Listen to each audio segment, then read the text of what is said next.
Hello everybody, the Lawn Gnome is here, and Tuesday's great. Yeah, Hollywood, you know I love you more than what I should. Yeah, Hollywood, well kiss me good.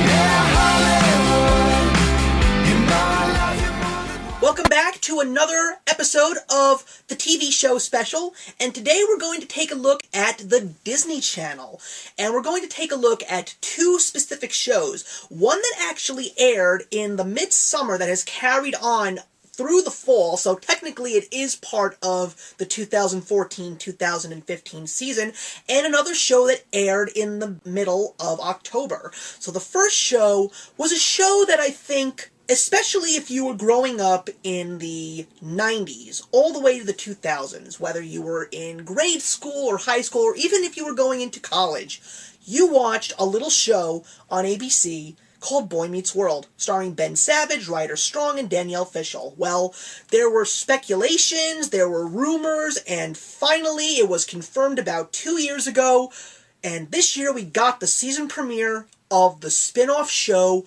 Girl Meets World.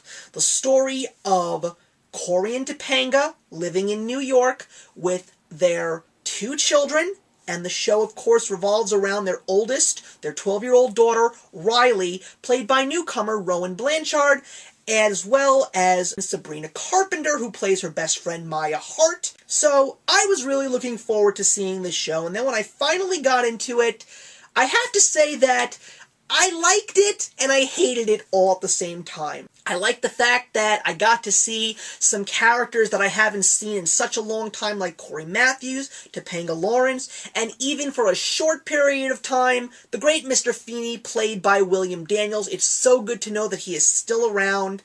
But at the same time, they Disneyfied it. I have caught glimpses of a lot of the Disney Channel shows, like The Sweet Life of Zack and Cody, and I've even caught an episode of Jessie or two. And while these are wonderful sitcoms that are very good and appropriate for young children, Girl Meets World, unfortunately, falls into that category, and it's not really a step above. It just sometimes seems a little too overplayed, sometimes a little silly, and not what Boy Meets World was. I hate to say that. I mean, I really think that after all this time, Ben Savage and Danielle Fishel have really grown as actors, and I will admit that every single time I see one of them on the screen, they do something that just makes me laugh so hard. So there are moments where I really just want to turn off the show and just stop watching. I don't want to do it anymore, but yet there's always a little something that is thrown into the show that brings me back to Boy Meets World. I mean, I think one of the few characters that either you love him or you hate him is Farkle. Now, when I first saw him, yes, I thought he was really funny but silly at the same time, but then I found out who Farkle was, because that's not his last name, that's his first name, because his last name happens to be Minkus. And yes, Lee Norris, who played Stuart Minkus, who was probably one of the most beloved Boy Meets World characters, showed up in one episode, and it was fun. And there was even an episode where Ryder Strong, aka Sean Hunter, wrote the episode, and it happened to be a very good episode.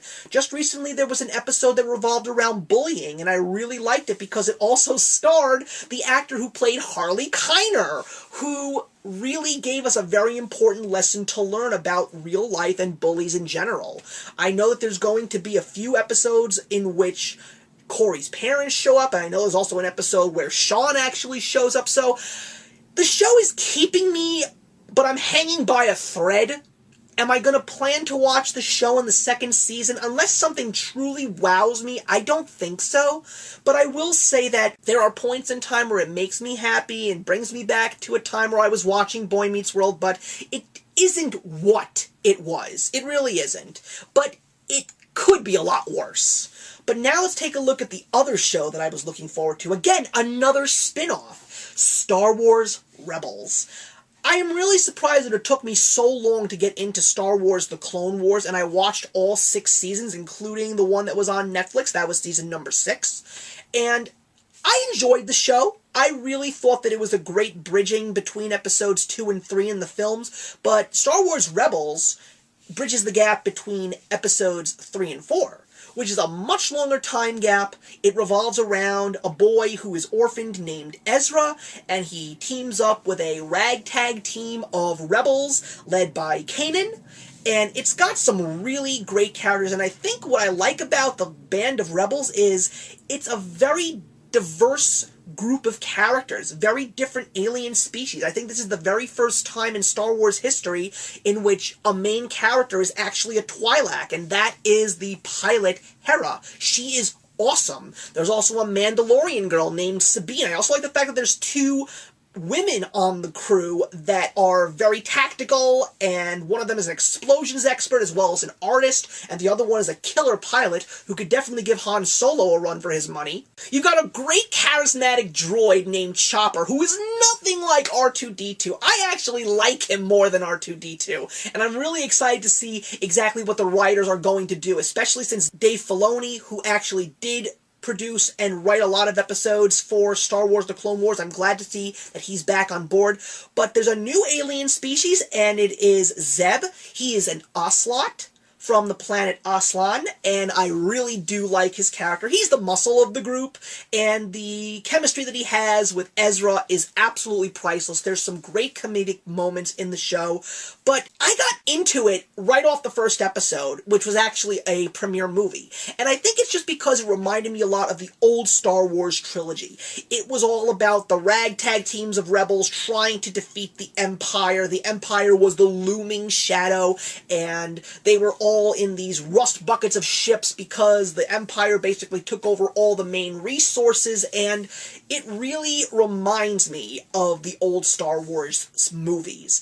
Now, how long is this show going to last? I'm not sure, but I'm really hoping that it will be just as strong as Clone Wars, because I'm already 5 episodes in, and I love each and every one of them, especially since there are even moments that they reference the Clone Wars, and they even reference the original trilogy as well. It's great. So I highly recommend, if you like Star Wars Clone Wars, if you are a Star Wars fan in general, Star Wars Rebels is a show you must watch. Thank you very much for watching, guys, and I'm looking forward to seeing you guys in the 3rd episode of the TV special, Actions Speak Louder Than Words.